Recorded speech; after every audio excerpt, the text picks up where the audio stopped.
Startuprad.io, your podcast and YouTube blog covering the German startup scene with news, interviews, and live events. Hello and welcome everybody. This is Jörn from Startuprad.io, your startup podcast, YouTube blog and internet radio station from Germany, Austria and Switzerland. Today I would like to welcome Imre from Vienna here with me. Before we begin, could you briefly introduce yourself and your background in psychology, burnout prevention and leadership coaching? It will be my pleasure, Joe, and happy to see you again.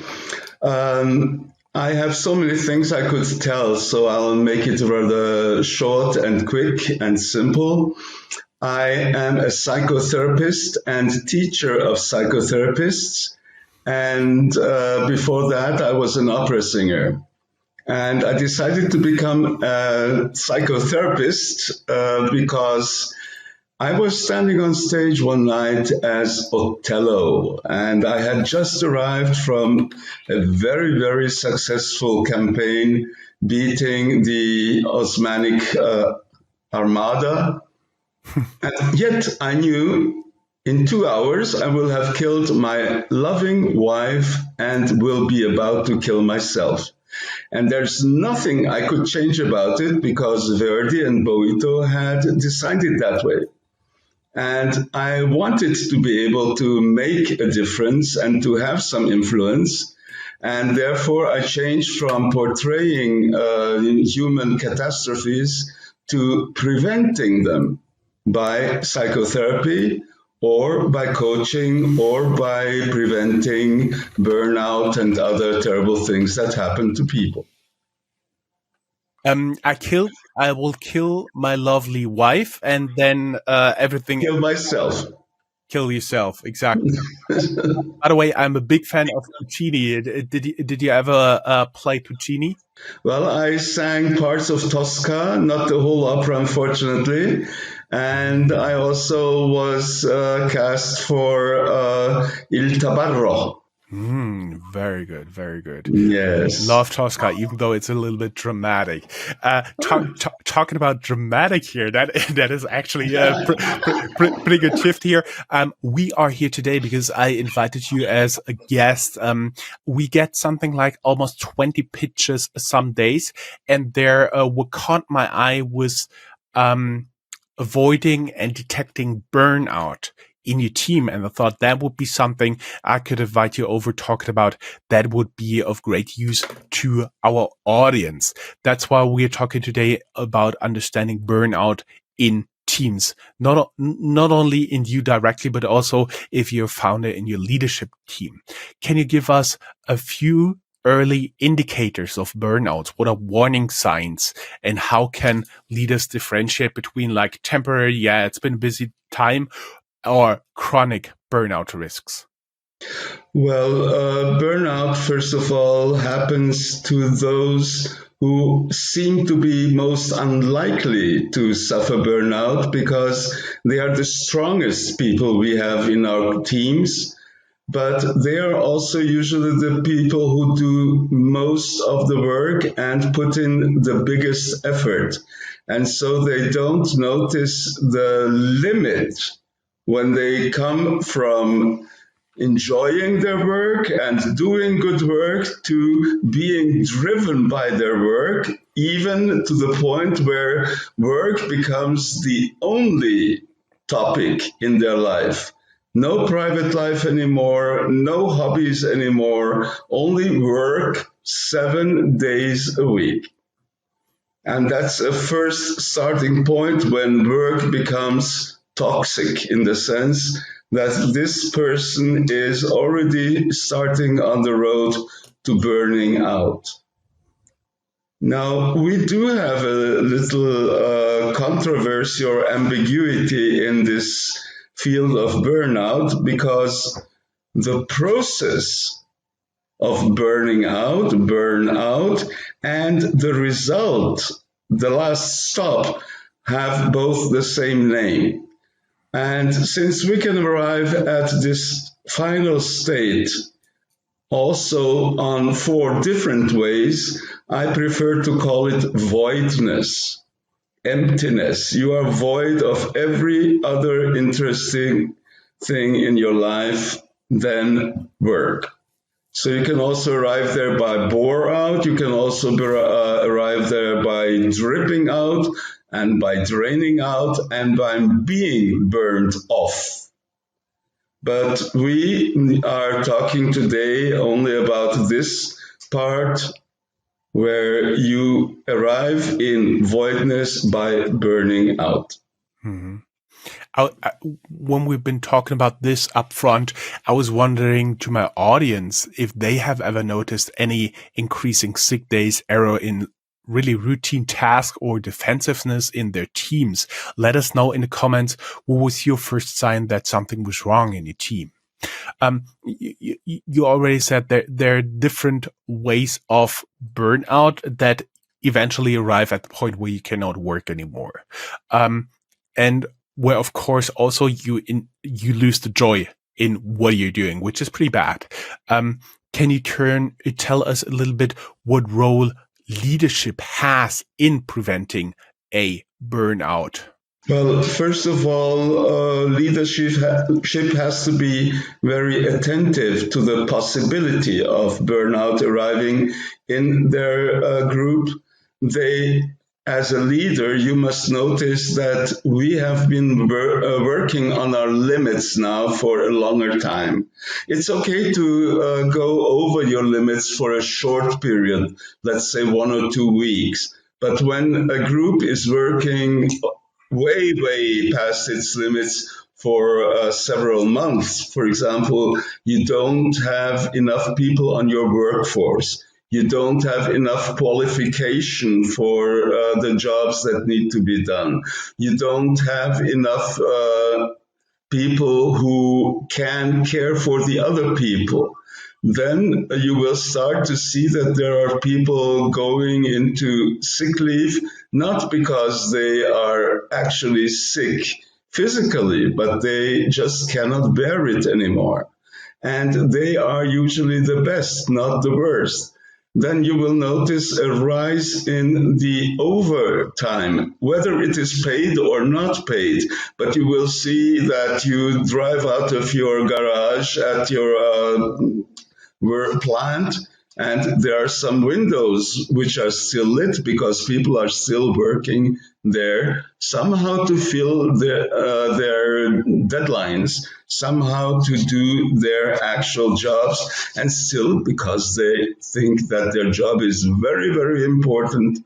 And then they come to the next step where they think, if I don't put in the extra effort, then the whole company is going down the drains. And this is overestimating one's necessity, one's being needed by the company. And once you're past that, you are really into the funnel which sucks you into this burning out process where you finally land at being completely void of any possibilities, of any power, any strength, any interests, and just simply giving up. And this may be deadly. And now imagine you have, let's say, you have in a group a workforce of 10. Now, one of them falls out because of burnout, which means that usually the work of 10 has to be done by 9, which of course puts an extra strain on all the 9. Then the 9 again, one of them gets a burnout, so all of a sudden the same workload is distributed to 8 people. And I don't know how you can imagine to go down to finally having one person doing the job of 10. It's impossible. So you have to take measures very early and be very attentive. The easiest way, of course, to find out whether people on your workforce are in danger is to sit down with them when they come back from vacation, if they have taken any, and ask them, well, how was your vacation? Tell me about your vacation. Oh, I was always thinking about the work and all the things we have to do, and I have a new idea how we could do this or that. That person is in danger of burning out. If one of your employees hasn't taken a vacation for a year, that's a very, very bad sign. This person has to be sent to take a vacation and has to be taken care of.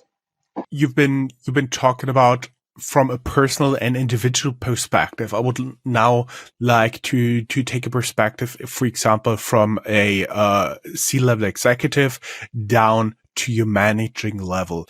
Are there certain leadership styles that influence the burnout rate in their teams? Of course, they'll have some type of sick percentage reporting, some type of color indicator, but as you've already shown, when you go from a team of 9, you go from a team of 10, you go down to 9, you go down to 7. That should really, really raise a lot of red flags. Could you talk about the leadership style here? Oh, well, definitely. You see, any leadership style that does not listen very carefully to the sound of their employees is prone to produce burnout and voidness at the end. Also, leaders who think that, oh, I have so much work and I don't see why my employees shouldn't have as much work as well, are also dangerous leaders in the end. And third, I think that any leadership style that goes by numbers, just looking at the numbers, is way, way too far away from the employees. I think leading people is a person's job. You have to have the personality of the leader, and this is not something you learn in any management school, but this is an attitude you have to learn through personality development, maybe even personal training, but that is not what you learn when you follow courses of accounting and of all these numbers-based leadership styles. I'm also quite aware that right now there is a so-called Leadership 5.0, which is basing itself on artificial intelligence. Sorry, a person does not want to talk with another with artificial intelligence. You don't want to go on a date with some artificial intelligence. You don't want to have your boss as artificial intelligence. You need a person because you work, and that is something you have to keep in mind. You work with and for people. And latest research by Deloitte has shown that people, about 75% of our workforce come to us because of the company's name, reputation, or because it's a very interesting job, or whatever benefits there are. But 65 to 70% of these people are leaving because of their direct superior, because they have not gotten enough attention, they have not gotten enough mental, emotional rewards. And then there are again 30% who say the workplace atmosphere was so horrible, no fun, no puns, nothing, just work, and they left for that. But when you ask them whose responsibility it is to have a good atmosphere at the workplace. They say it's the boss's responsibility. So add the 60 and then the 30, you arrive at 90% of those who leave us that are leaving us because of their direct superiors. I was wondering, when you've been saying about the managing by numbers, there are a lot of entrepreneurs, leaders who have organizations big enough that they necessarily cannot talk to all the employees, also thinking about international branches and so on and so forth. How would you recommend they try to avoid the burnouts in their teams without only looking at the numbers? Is it like regular visits, regular exchanges with leadership team there on site? Well, that's a very good idea to start with, but of course that's usually not enough. I think that basically our employees of today want to be respected as human beings, and they want to have a little say about what's happening in the company. So we at leovin.com have developed a special tool for companies to get very good feedback from their employees, but not in the usual form, which is you as the employee fill out something and your boss gets it. In our concept, in our project, employees are invited to fill out just 48 questions and grade them from 1 to 9 and send them directly to our company. And we guarantee 100% confidentiality. Thank you very much. Yes. Sure. So, and then from that, we calculate, this is numbers again, yes, but it's an average. We calculate how much the whole workforce is in danger, and we also provide the employer with a possibility to see which fields of improvement would yield the best results. In addition to that, since all the questionnaires are coded, employees get a first feedback which says, oh, congratulations, you have a very healthy workplace, to, well, some improvement might be necessary, to the point of there is urgent need of action, where they can, provided the company agrees to that, come to our coaches for advice. They just deliver a voucher that they have got from their company, but the voucher does not say to whom it belongs. So, and that voucher again is our means for laying out the fees for the company. Mm-hmm. So it is a very, very safe way of employees and employers getting good feedback. Good feedback means it's useful feedback. You can do something with it. And therefore, we have been very successful with this. But since we are very much based on confidentiality, we also do not use our customers for our own advertising, which is something that might make it difficult in this today's field of attractivity, where everybody is boasting with 500 acknowledgements and feedbacks. We don't do that. We invite the company.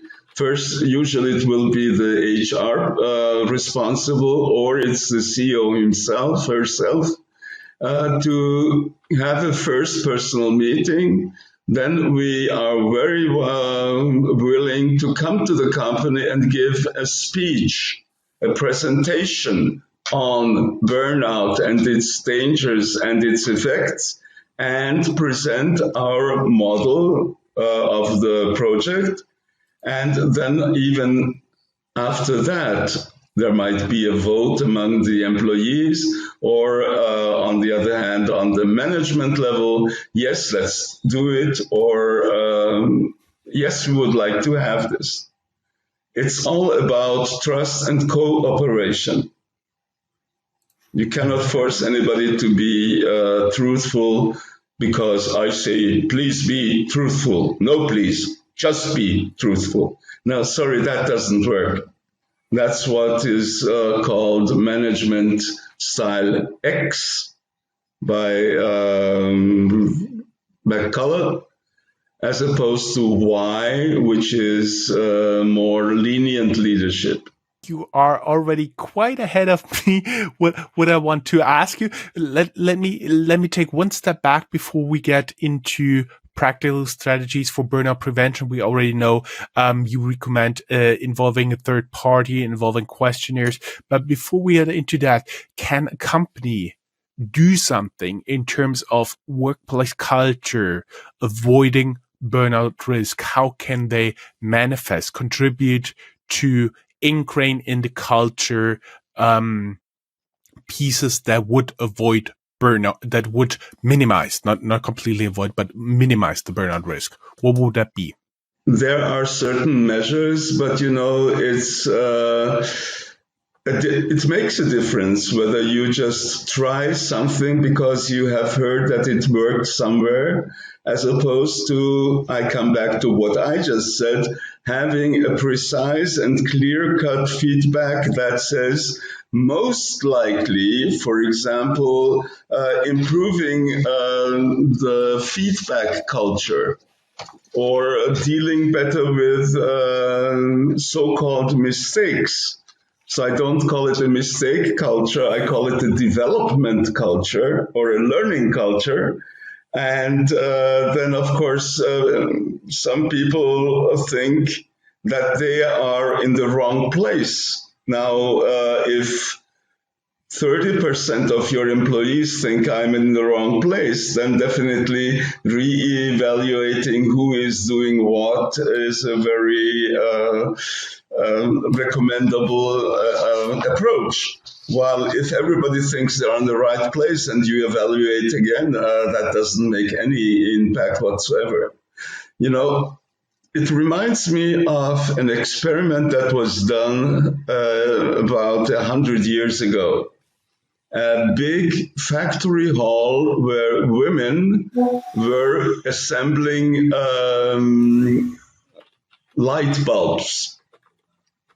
And in came a group of researchers and with their pads and everything, and they talked to the ladies, and then they gave the recommendation, let us increase the power of the lighting by 20%. They did it, and the output rose by 20%. Now they said, well, why don't we raise it for another 10%? It was even brighter and lighter by 10%, and the output was 10% higher. And then they said, well, this cannot be true, that the output is a direct, relevant coefficient of lighting. So let us reduce the light by 10% again. And they did it, and the output rose by 10%. And so they really got into researching this, and finally they found out the output was not a result of the lighting, it was a result of being asked about their situation, having somebody caring for them. And so in that case, they learned you have to care for your employees. You have to involve them in what's happening. You have to raise their self-esteem. But many other possibilities are there too. So I am still an advocate of either asking the employees directly, which might yield unwanted results, like pay me more, let me work less, as opposed to the truly relevant factors, which might be like having more freedom of action or having the information I need at the time I need it and in the full amount I need it, those kinds of things. So then improving the information flow might prevent burnout. Hmm. Hmm. I see. So if you ingrain this caring about your employees in the company culture, that will be already a pretty good indicator that you try at least to minimize the risk, even though we all know, unfortunately, this is not necessarily always 100% secure. Let us get to a little ad break, and when we're back, we talk a little bit about addressing work overload phases and proactive leadership involvement and psychological safety.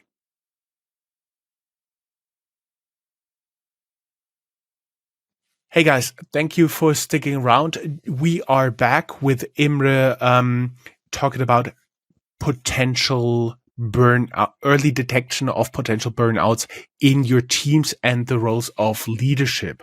We have just talked about how we can find and address these burnouts and what data-driven approach with feedback culture you are recommending. And we also talked about how to include this potentially in your company culture. Now I would like to talk a little bit about addressing the overload and regeneration phases. How should companies define healthy work rest cycle for employees? For example, I was once talking to an entrepreneur, and he insisted that his people take at least 1 week off per quarter.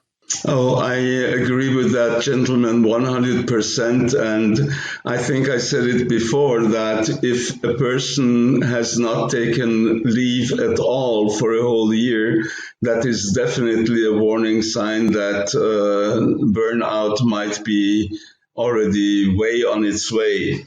I think there is a big misunderstanding in general. We have this expression work-life balance. And we think that on the one hand there is work, on the other hand there is life, and they should be in balance. In my perception, this is a big mistake. It's called work-life balance.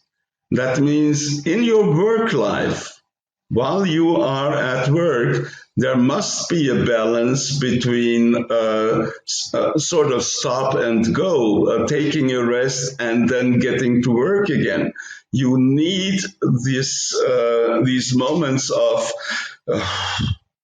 resting, of getting your resilience going at your workplace, not wait until you are at home. And that is something that good workplaces provide. Be it, I know of an organization here in Vienna where they offered half an hour of sports after lunch. So just gymnastics or throwing the ball or frisbee around or whatever was possible due to the weather. But of course, it was not just to the people, okay, you can go out into the park now, but we have an animateur who is with you in the park and who will play all kinds of relaxing at the same time mind-opening games with you. Mhm. Actually, that really plays into what I've been learning about myself. When I started Startuprad.io, and I still do this, I work quite a lot. So working until midnight is not uncommon, once or twice a week. But I realized I get a much better balance if I do spend in the meantime more time with my family. Plus, what I tend to do, like the old people do, I get out for a walk at least 30 minutes a day, and that helped me really very much. We try to also communicate some German culture here. What we say for unwinding here in Germany is let your soul dangle, give it some time, relax it. That was what I had in mind when you were talking about that. Well, actually, this letting your soul dangle is a quote from Johann Wolfgang Goethe, where he already said, just lie in the meadow and let your soul dangle, and you will find the most fantastic and amusing or even clarifying ideas. And basically, you have to get out of thinking on always of your work in order to have better ideas for your work. So we know that you can get the output you want in the quantity and in the timeliness you want by being strict. But if you let your people work as they think it's right for them, you will, in addition, get the quality, get the innovation, and also get the persistence. So it will not be broken in 2 days, but it will stay working for maybe decades. All that is part of why leadership should take care of these threats of burnout also from an economic point of view. It's not just because we're so nice. It's not just because we like humans. Excuse me, we trap ourselves into this type of thinking. It is very, very economic because it's not the weakest in performance who go to burnout, but the best, those who really carry your whole success. And therefore, I think it's like taking summer tires in a winter snowstorm, uh, not to look after your employees' well-being in that sense, not to make sure that they can and want to stick around. Mhm. I was wondering when you talk about not only from the goodness of your heart, but what actually should drive your curiousness for human beings and should be already something you want to do. But also there is, of course, a financial rule to this because it takes quite a long time for an employee to recover from burnout. I had this here around in Germany, and you can be sick up to 18 months, and then you have a phase of up to half a year of reintegration. Can you share your experiences with that? Yes, this is exactly the number I have too. And I know that it is a big, big loss for the company because what do? You have no guarantee that, number one, this person will come back at all. You don't know the exact time, how long it will take that person to recover. So you cannot say, okay, I hire somebody else for 6 months and then the other person will be back. So you have absolutely nothing to go by. And therefore, maybe the idea is now I have been giving this person definitely too much work. Let's assume he will be back in 1.5 or 2 years. then this person will still have a need of a certain time to reintegrate. And for those 2 years, it's definitely feasible and sensible to get somebody else. And then when this person comes back, then we sit together and redistribute the workload. So it's always about not having enough people and replacing a person who is on sick leave is definitely a better investment than just to have the others burn out while waiting for him or her to come back. I was wondering for our audience, what strategies have worked for you in reducing burnout in your team in the past? Have you implemented any specific policies or initiatives that have made a difference? Drop your thoughts in the comments here. Okay, first of all, what worked very well was to clearly define the number of people I am leading. And that number should not be more than 7. If I have more people, because I'm building up the company, for example, that would mean that I already have to work in some sort of divisions system. So generally, going from the top to the bottom, it's groups of 7s, maximum 10s. And that means that these are your direct reports. You don't have more than 10, let's say, direct reports, and you have to have enough time to lead these direct reports, consequently with all aspects involved. That is to say, with talking to them at least once a year, this famous once a year evaluation in German called Jahresgespräch, where I have seen so many companies who have realized, yes, bosses need to talk to their employees. And then when they introduced it, some of the supervisors said, why do I have to talk to them? Well, they know everything anyway. And others came and said, may I only talk to them once? I like to talk to them several times. But this is one basic conversation that only has 3 topics.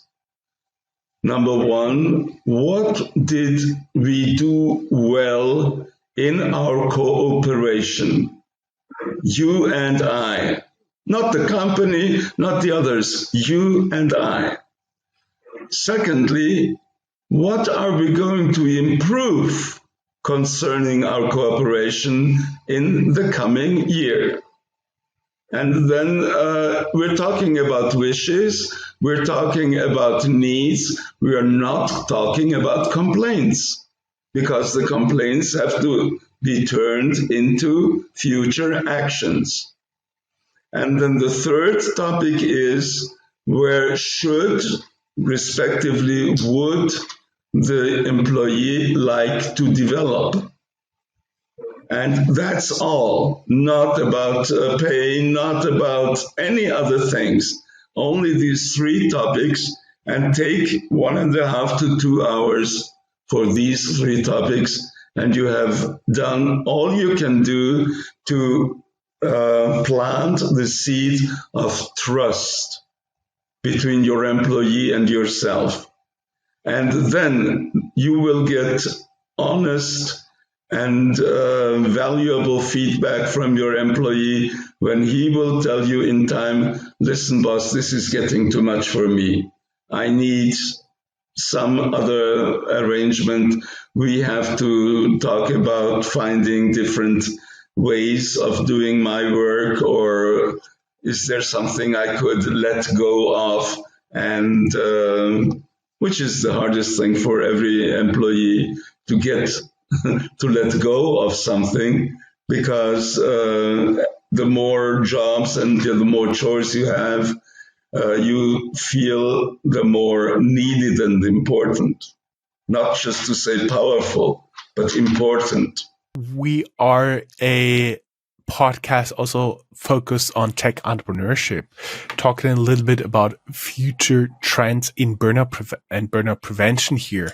Do you see any potential with the rise of AI-driven workplace analytic that technology can be used to monitor and mitigate burnout risk?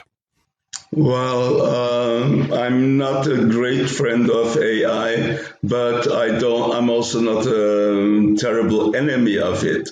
I think that it needs to be used in a very human way, which is to say, what can be done by AI and not so well done by a human should be done by AI.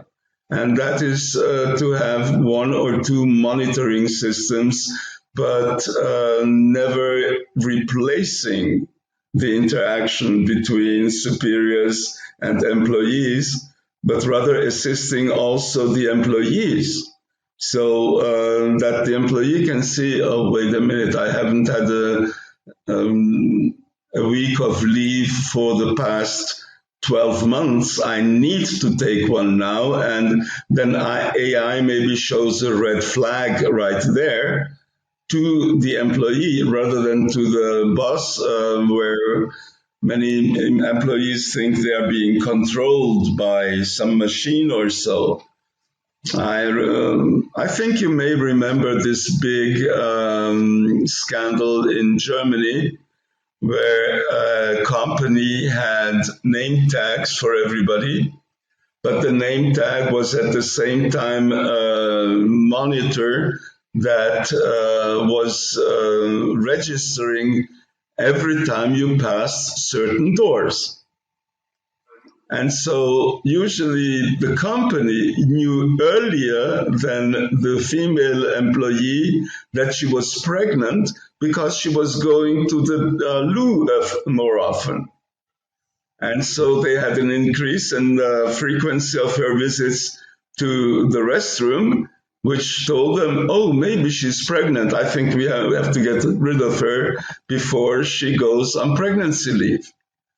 So examples like these stick, unfortunately, in the minds of our coworkers and give them a sort of fear. What if the machines control me even more? So AI is seen usually as a means of being controlled and being manipulated, while put at the person's use and control, it may seem very helpful to say, listen, you haven't had your leave now for such a long time. Hey, you have gained 10 pounds in the last 5 months. The seats can be easy measures of weight. They almost look like scales anyway if you sit in them. At least mine does.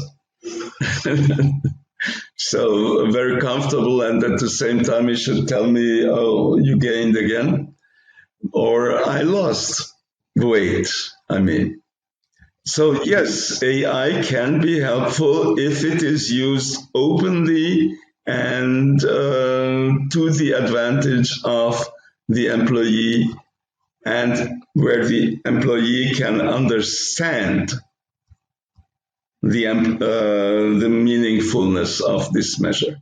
If not, then you will get very controversial results. Like, imagine, Joe, I am your boss. And I come to you and I'm very open and honest and say, Joe, I would like to motivate you. Oh, now tell me what's going through your mind.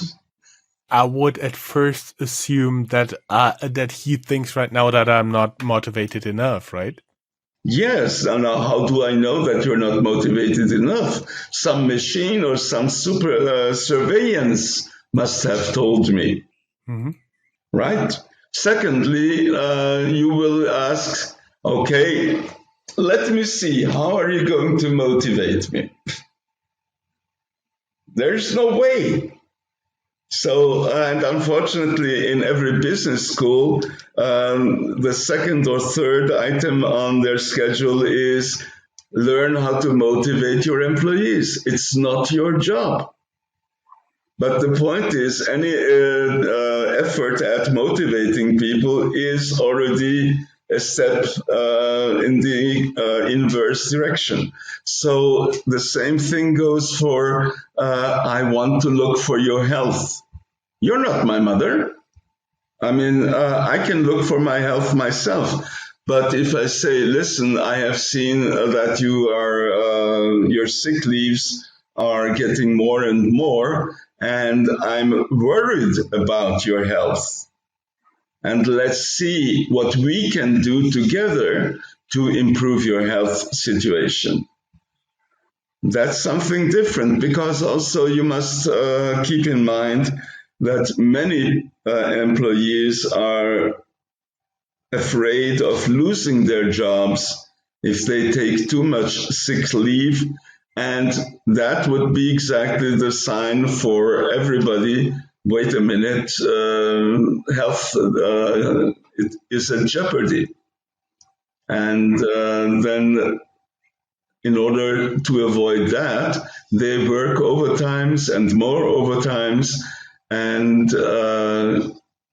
that's straight into the funnel of burning out and into failing. Mm-hmm.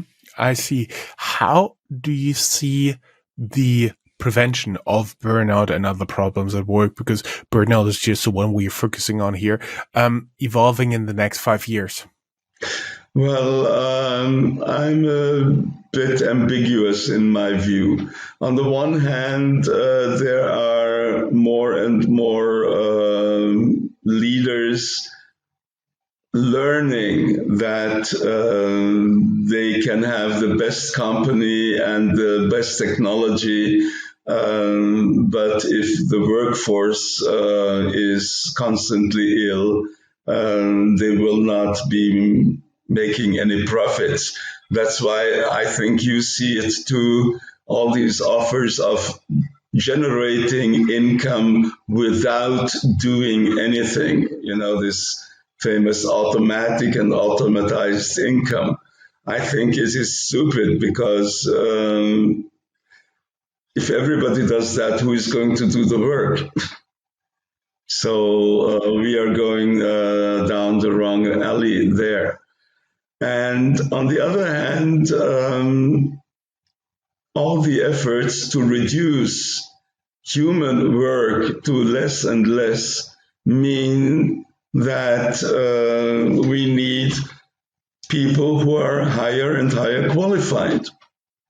Now, the higher the people are qualified, the more it is a risk for a corporation that they burn out, because nobody can just come from the street and step in, as opposed to this famous movie with Charlie Chaplin, where they just grab a guy from the street to do the struts. Nobody can come in and do very complex and complicated work. Just, I haven't done it before, but I've been a gardener, so I'm sure I'm good at cutting hair. It will not work. We are already talking and learning for more than 50 minutes here. And I was wondering, for your final thoughts, a call to action for leaders. If you could give one piece of advice to startup founders and executives about preventing burnout in their teams, what would it be? It would definitely be to become a real leader, which is to say, forget about the numbers and work on your own personality. make sure that you do not burn out by doing the wrong things and spending your energy there. A manager is a person who makes sure that things are done right. A leader is a person who makes sure that the right things are done.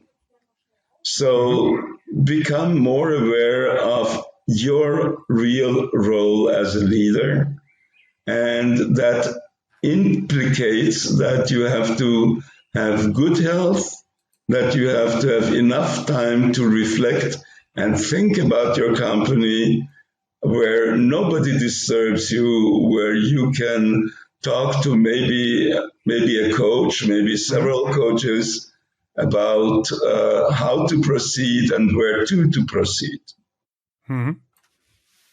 Great.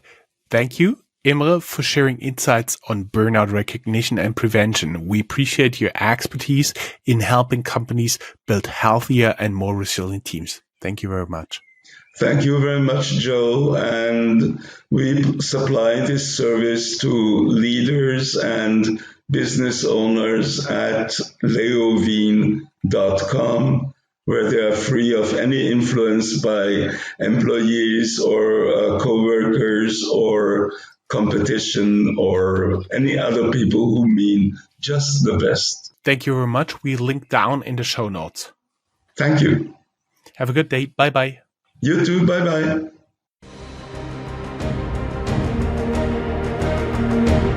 That's all, folks. Find more news, streams, events, and interviews at www.startuprad.io. Remember, sharing is caring.